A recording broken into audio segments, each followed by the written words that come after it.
Esse último tema que vocês fizeram é Jacó do Bandolim também, né? E é uma coisa meio espanhola dele, não é? Não tem uma pegada assim? Eu me lembro que quando a gente começou o Instrumental Sesc Brasil, isso faz 21 anos, sei lá, muita gente ficava pedindo Santa Morena. Sabe? Porque era uma música que ninguém tocava, e aí teve um grupo que gravou num disco meio icônico e tal, e aí toda vez era isso, as pessoas ficavam pedindo, toca Santa Morena, por que não toca Santa Morena, não sei o quê. E até hoje é meio raro que venha esse tema no repertório. Por que será? É um tema difícil? Não, né? É uma curiosidade minha só, porque era uma coisa que vinha sempre, era sempre um pedido. Olha, eu ouvi dizer, do pouco que eu sei da história, o Valdir Azevedo tinha feito uma música meio espanholada também, lá atrás, muitos anos atrás. E depois o Jacó trouxe essa também meio espanholada, né? 3x4, 6x8 e tal. É uma música que foge um pouquinho do padrão, né? Como muitas coisas do Jacó, né? Ele defendia muito a tradição, ele era um colecionador, inclusive mandavam material do Brasil inteiro para ele. Uhum. Ele compilou muito material, inclusive as coisas do Ernesto Nazaré. Muita coisa importante estava nesse baú do Jacó, que, se não me engano, foi para o Museu da Imagem e do Som mais tarde. Ele era conhecido como um menino velho, né? Ele ainda jovem, porque ele gostava das coisas velhas, né? Aspas. Mas, apesar disso tudo, o caráter da composição dele, do frasado, ele trouxe muita coisa diferente. Ele trouxe trouxe uma malandragem nova, uma jogada rítmica, trouxe uma coisa, né, da própria harmonia e do fraseado novas e diferentes, e trouxe essa música também, o Santa Morena. Eu acho que é uma música que, sim, ela é tocada hoje. Hoje ela é tocada nas rodas, sim. Uhum. Até porque ela é uma música poderosa, e ela, principalmente quando ela é tocada no final do acontecimento, no final do show, no final da roda, ela gera uma reação no público, até porque tem muitas músicas que tem a introdução e tem a outrodução, né? O final da música, tá? Ela tem um final forte também, que ela entrega para o público aquela vontade de participar, né? De bater palma, de vibrar junto da música, né? Ela entrega isso para o público. Então, é sim uma música poderosa. Ela tem sido tocada, pelo menos pelas novas gerações, sim, ela está aí no repertório. Teve um tempo que ela era meio mítica, assim, sabe, sei lá. Bom, gente, aqui da plateia, a Lindeci pergunta primeiro o que inspira vocês a criar músicas para as pessoas amadas. Essa é a primeira pergunta. A segunda é, quem são os seus ídolos dos instrumentos que vocês tocam?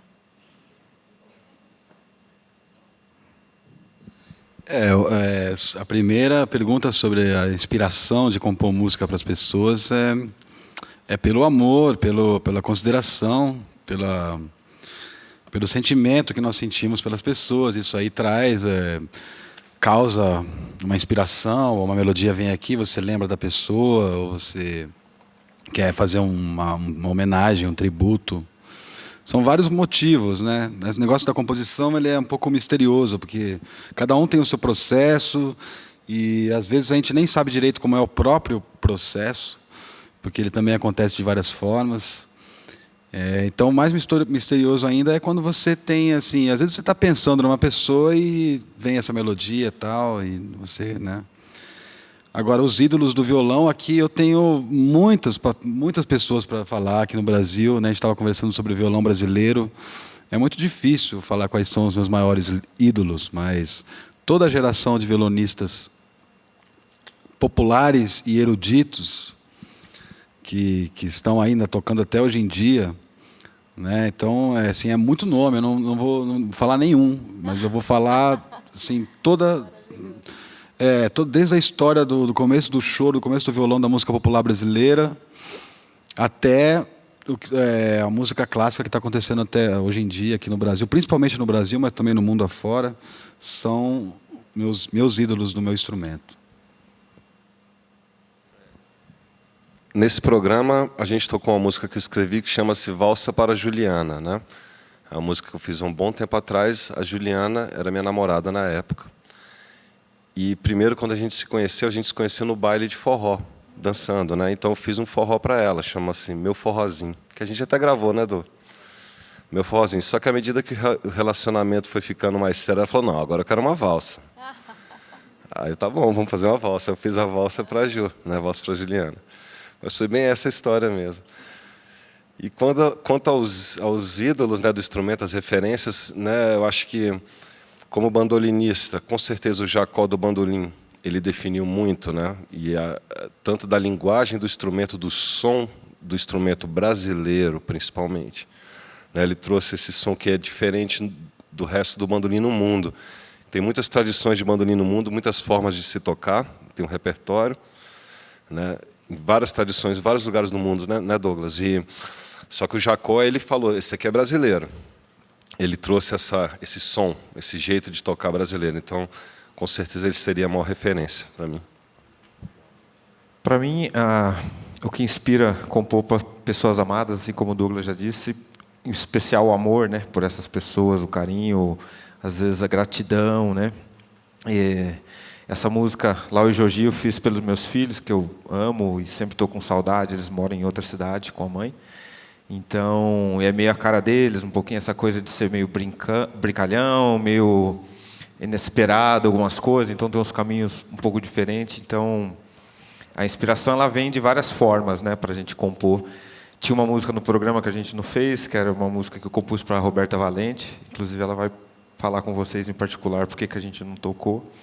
Que era uma valsa chamada Luz. Então, vocês se expliquem para ela, porque eu queria tocar. Não. Aí, então é isso. Eu penso igual a eles também. Eu acho que a inspiração ela vem muito de dentro da gente. Então, tudo que toca, assim, a gente acaba... Talvez seja uma das maiores formas que nós temos de expressar o que está acontecendo aqui dentro, né? Compondo. E os ídolos também são vários, né? No clarinete brasileiro eu tenho um grande cara que eu amo, que é o Paulo Moura, que eu gosto muito, toco as músicas dele, ouço demais, o jeito dele tocar, os projetos dele. É um cara que me inspira bastante, mas todos esses outros, Abel Ferreira, né, Luiz Americano, e agora Proveta, o Sérgio Burgani, que é da música erudita, todos eles são inspiradores assim, para a gente estudar, para a gente criar. Eu gosto muito de ouvir, eu ouço todo mundo, meus alunos inspira também. Né, o jeito, às vezes vem um aluno tocando um negócio diferente, você fala, nossa, bicho, que ideia, que coisa legal. Aí sem falar para ele, a gente começa a fazer, né, para fingir que é nosso.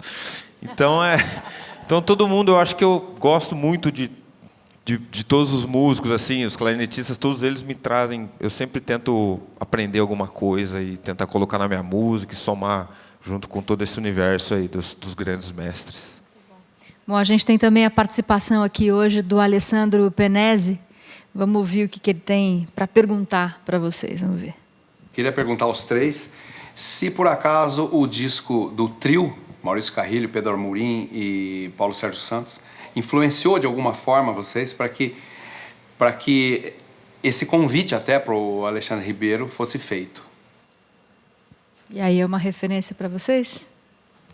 Não sei se para fazer esse trio, né? Mas... Eu lembro desse disco, quando ele foi lançado, eu adorei. Foi super legal. Se não me engano, começa até o Cabuloso, a faixa que abre e tal. Esse disco foi um disco muito bacana. Quando saiu assim, eu lembro que eu curti muito, mas tem um bom tempinho já isso. Mas bem lembrado ele ter lembrado desse disco, porque é uma coisa que deveria vir ao conhecimento das pessoas, sim. Mas no caso aqui foi coincidência total. Bom, pergunta aqui da Ana. Qual a reação do público americano ao ouvir um ritmo tão maravilhoso quanto o choro? Para a experiência de vocês, como é que foi? Nós tocamos nos Estados Unidos há muitos anos. Inclusive, nós damos aula lá. Nós temos um workshop de choro, que já está no 10º ano, né? Perto de lá de Seattle, no estado de Washington. E nós tocamos mais nos Estados Unidos do que no Brasil, na verdade, atualmente. E o público lá é apaixonado por choro, por samba, por forró, por música brasileira em geral. É um interesse muito grande de músicos de jazz, músicos da música clássica, músicos do bluegrass. Todos eles vêm beber nessa fonte do choro, principalmente do choro. E o público em geral também é muito aberto, muito receptivo à música brasileira. Existe um estudo, as pessoas têm vontade de estudar, né? Eles têm uma metodologia de estudo e eles conseguem realmente se aprofundar na questão mais teórica, pelo menos, né? Aprendem português, né? Aprendem o português, pela paixão pela música, né? A cultura, a comida, a dança. Mas o nosso contato lá com os alunos é incrível, assim, porque até o jeito deles se comportarem entre eles acaba sendo influenciado, né? Um abraço, uma coisa mais quente, assim. Mas assim, a receptividade é sempre muito grande. As pessoas... Muito bom. Gente, o Suami Júnior, outro grande violonista, também participa hoje aqui, fazendo uma pergunta para o trio. Vamos ver. Douglas, meu querido amigo, eu queria te... Uma coisa que me intriga e que me fascina em você é essa sua habilidade de transitar no mundo da música clássica. Você tem um dos maiores duos do mundo hoje com o João, e ao mesmo tempo você vem e toca choro lindamente, toca música brasileira, violão de 7 cordas, enfim. Eu queria saber como é que você consegue, porque isso não é para qualquer um. São poucos músicos que têm essa habilidade, que transitam com essa capacidade nos dois. Então, explica aí pra gente como é que é isso. Eu fico aqui até sem jeito, porque eu sou muito fã do Suami. E desde que eu era estudante, eu sou muito fã dele. Eu assisto ele tocar. E hoje em dia ele é meu grande amigo. E eu tive o prazer de trabalhar com ele já várias vezes. E o que o Suami está se referindo é ao duo de violão que eu tenho, que chama Brasil Guitar Duo, que já está aí há mais de 20 anos, também tocando o mundo inteiro. E até eu também, o João, também que é meu parceiro, nós dois viemos da música popular primeiro, começando a tocar música popular, e depois começamos a tocar música clássica. Eu acho uma coisa importante, para você desenvolver o ouvido, desenvolver a noção de harmonia, a espontaneidade, a improvisação, apesar de eu não me considerar um improvisador. Mas a questão é o violão é um instrumento que permite isso, você transitar por vários, né, você... Tem vários sotaques, tem várias maneiras diferentes de você fazer essa abordagem. E muito vocabulário, muito repertório também, escutar de tudo. Na minha casa eu sempre escutei de tudo, desde do rock, música clássica, música brasileira. E hoje em dia também buscando outras influências ainda mais longínquas. E eu fico muito feliz. Eu quero registrar o meu abraço, o meu beijo carinhoso para o meu amigo Suami. O Lourenço, aqui da plateia, pergunta para todos vocês. Geralmente o choro é tocado com violões, cavaquinho, flauta, sax, etc. Quais são as particularidades de se tocar essa música assim em trio?